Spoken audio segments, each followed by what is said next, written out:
Hello दोस्तों, welcome back to YouTube channel RT classes. यहाँ पर बात करेंगे यूपी टेट 2021 के लिए हम कौन सा प्रैक्टिस सेट लें, क्योंकि प्रैक्टिस सेट लगाने का तभी फ़ायदा होगा अगर वो प्रैक्टिस सेट अच्छा होगा, नहीं तो उसके नुकसान भी हो सकते हैं। तो मेहनत करनी है तो एक सही दिशा में करिएगा, राइट डायरेक्शन में।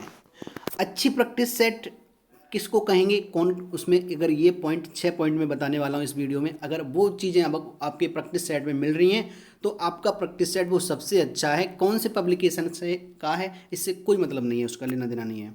यहाँ पर आप देख रहे होंगे मैं इन प्रैक्टिस सेटों की भी बात करूंगा और कौन सा प्रैक्टिस सेट इतना अच्छा है जिससे कि हम लगा सकें यूपी टेट के लिए। तो सबसे पहले हम बात करेंगे कि एक अच्छे प्रैक्टिस सेट में क्या होना जरूरी है, कौन से पॉइंट। तो चलिए एक एक पॉइंट को डिस्कस करते हैं।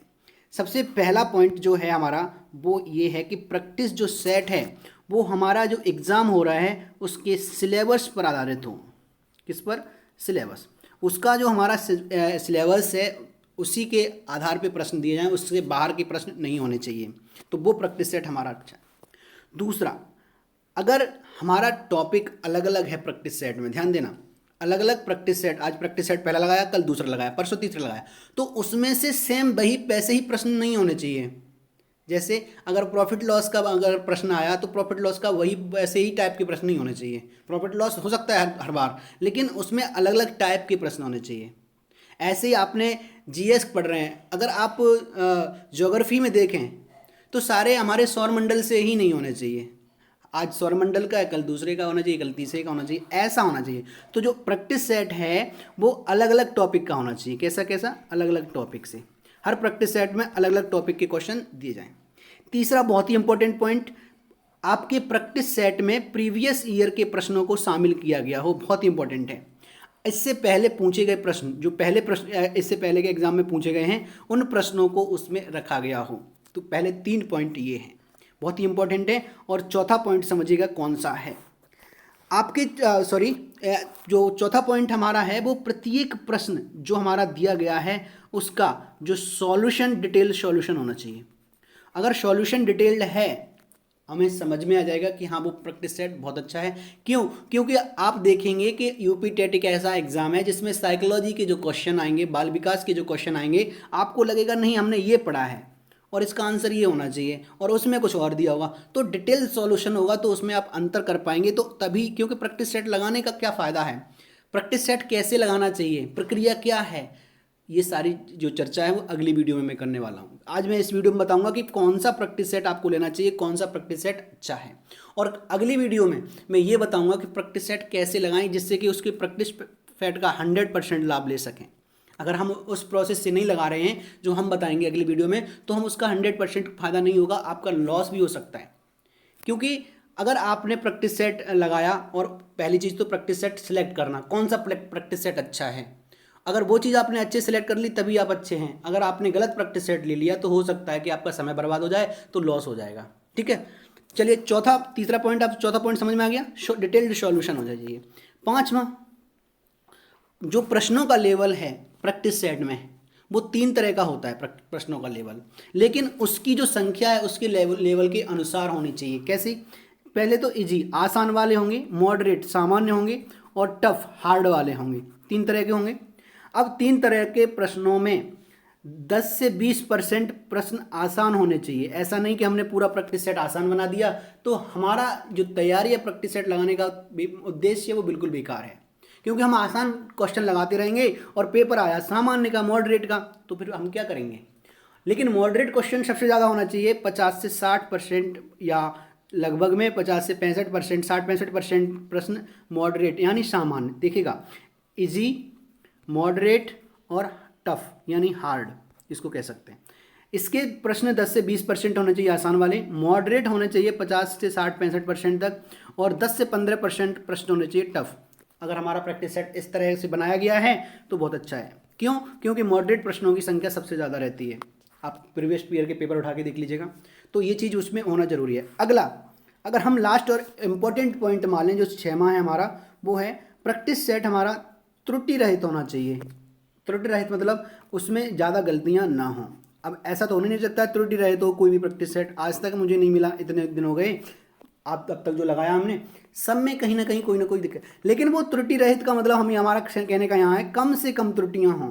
अगर त्रुटियां ज़्यादा होंगी और उन त्रुटियों की वजह से हम कंफ्यूज भी रहेंगे, पूरा हमारा कन्फ्यूजन हो जाएगा।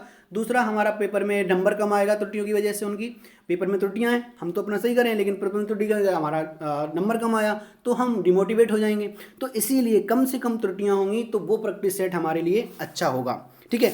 और अगला वीडियो आपका बहुत ही इंपॉर्टेंट है, अभी मैं बताने वाला हूँ कि कौन सा प्रैक्टिस सेट लें, लेकिन उससे पहले बता दूं कि अगला वीडियो आप जरूर देख लीजिएगा, क्योंकि प्रैक्टिस सेट के क्या लाभ हैं और प्रैक्टिस सेट को हमें कैसे लगाना है इसकी चर्चा नेक्स्ट वीडियो में करेंगे। अब आ जाइए, हम बात करते हैं प्रैक्टिस सेट कौन सा सबसे अच्छा है। सबसे पहले अगर हम बात करें शिक्षक पात्रता परीक्षा यूपी टेट का जो घटना चक्र का आता है प्राथमिक स्तर के लिए, ये प्रैक्टिस सेट अच्छा है। इसमें एक पॉजिटिव पॉइंट ये है, क्योंकि जो हम जब फायदे बताएंगे वहाँ पर इस चीज़ को शामिल करेंगे कि जो OMR शीट है, इसमें जितने मॉडल पेपर दिए हैं उतने ही हर एक मॉडल पेपर के लिए एक OMR शीट दी गई है। तो आप समझ सकते हैं ये बहुत ही अच्छा प्लस पॉइंट है। दूसरा, इसमें व्याख्यात्मक प्रश्न उत्तर सहित है। ये देखिए, जो हमने अभी चर्चा की थी ना, डिटेल्ड सॉल्यूशन, तो इसमें क्या है, व्याख्या सहित उसके उत्तर दिए गए हैं कि क्यों होगा इसका ये आंसर। उसके बाद इसमें ये चीज़ें पढ़ाई भी गई हैं, थोड़ा थोड़ा इसके बारे में डिटेल में दिया भी गया कि बाल विकास क्या, बाल विकास की शिक्षण विधियों के बारे में थोड़ा समझाया गया। दूसरा देखिए, प्रैक्टिस सेट आता है यूनिक का। इसमें यूनिक वाले में डिटेल्ड सॉल्यूशन नहीं है। रैपिड मास्टर का ये हमने देखा है मार्केट में अच्छा है, और डिटेल्ड का मतलब किया है कि हाँ सॉल्यूशन तो है इसमें भी, ज़्यादातर क्वेश्चनों के आंसर बताए गए हैं कि इसका ये आंसर होगा, इसका ये आंसर होगा, इस तरह से इसके आंसर पे फोकस किया गया है। अगला तीसरा देखिएगा, एक्सीड का आता है प्रैक्टिस सेट प्राथमिक यूपी टेट के लिए 1 से 5 के लिए। इसमें भी वही सॉल्यूशन सेम कंडीशन से हैं। इसमें भी आपको देखिए ये चीज़ें मिलेंगी, ये तो सब में मिलता है, 5 मॉडल प्रश्न पत्र सहित है और इसमें ये चीज़ें बताई भी गई हैं। देखिए प्रैक्टिस सेट में सब कुछ समझाया भी गया है। एक्सीड का है, ठीक ठाक है, मैं ये नहीं कहूँगा कि अच्छा नहीं है, लेकिन हाँ इसमें जो आंसर हैं वो डायरेक्टली आंसर ज़्यादातर दिए गए हैं, ठीक है। इसके बाद आता है हमारा आर्यंत का। आर्यंत में हमें एक चीज़ देखो मिली है कि इसमें जो त्रुटियां हैं उनको थोड़ा सा हमें समझना पड़ेगा अपने लेवल के हिसाब से। तो मैं तो कहूँगा कि अभी इसको प्रेफर ना करें। अगर मार्केट में जो भी प्रैक्टिस सेट है, मैं कोशिश कर रहा हूँ कि वही बता रहा हूँ, ये सारे प्रैक्टिस सेट आपको मार्केट में मिल जाएंगे। इसके बाद देखिएगा, यूथ कॉम्पिटिटिव टाइम्स का आता है, जो प्रैक्टिस सेट है जो UP TET and C TET दोनों पात्रता परीक्षाओं के लिए आपको मिल जाएगा। अलग से यूपी टेट का भी मिल जाएगा आपको मार्केट में। इसमें क्या है देखिएगा, इसमें भी दो हैं, एक तो यूथ का है हमारा कॉम्पिटिटिव टाइम्स और दूसरा था हमारा घटना चक्र का। इनमें क्या है कि उत्तरों की व्याख्या दी गई है, व्याख्यात्मक एवं विश्लेषण सहित उत्तर दिए गए हैं। तो ये प्रैक्टिस सेट एक और ऐसा है, अगर हमें यूथ का ले लें या घटना चक्र का, ये दो अभी तक बहुत अच्छे प्रैक्टिस सेट मिले हैं। उसके बाद एक अग्रवाल एग्जाम कार्ड वाला आता है उत्तर प्रदेश के लिए, यूपी टेट के लिए 1 से 5। तो इसमें भी दिखेगा 13 प्रैक्टिस सेट एवं 2 सॉल्व पेपर भी दिए गए हैं। मतलब सॉल्व पेपर का मतलब प्रीवियस ईयर के जो पेपर हैं उनको भी इसमें संकलित किया गया है।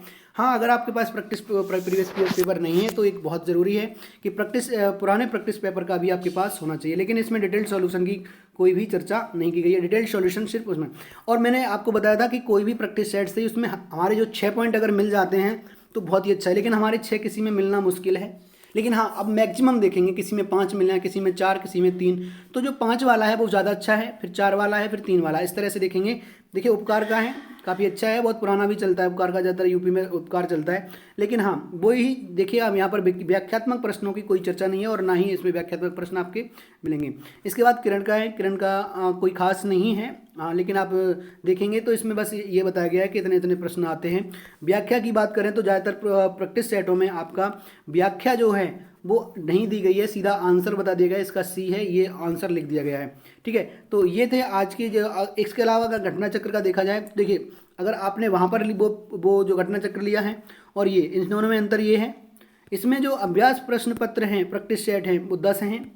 इसके अलावा इसमें व्याख्या बहुत कम मिलेगी इस वाले में, ठीक है, क्योंकि यहाँ पर व्याख्यात्मक प्रश्न नहीं है। और इसमें टॉपिक के बारे में भी बहुत कम चर्चा की गई है। जो टॉपिक हम बाल विकास है, तो बाल विकास जिसमें अच्छे से समझाया नहीं है। सिर्फ अगर आपको सिर्फ प्रैक्टिस सेट चाहिए, पढ़ना नहीं है बिल्कुल भी, इसके बारे में नहीं समझना है, तो आप इसको प्रेफर कर सकते हैं। व्याख्या मतलब ठीक ठाक मिल जाएगी, इसमें भी उतनी कम नहीं है, लेकिन हाँ है। लेकिन सबसे ज़्यादा अच्छी व्याख्या जो शुरुआत में हमने दिखाया था आपको, और जो घटना चक्र का, वो ज़्यादा अच्छा है। तो आप अपने अकॉर्डिंग देख लीजिएगा कौन सा सिलेक्ट करना है अच्छा है। 3 बता दिए मैंने, एक तो ये बिना व्याख्या वाला है, सॉरी व्याख्या है इतनी नहीं है, लेकिन हाँ इसमें विदाउट व्याख्या का मतलब ये हो गया कि जो टॉपिक है वो उसकी व्याख्या नहीं की गई है, सिर्फ प्रैक्टिस सेट मिलेंगे और वो व्याख्या सहित है हमारा प्रैक्टिस सेट।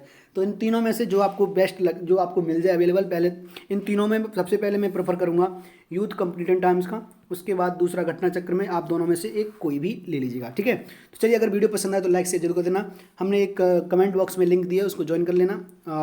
अब मिलेंगे हम आपके साथ नेक्स्ट वीडियो में नेक्स्ट अपडेट के साथ। Thank you.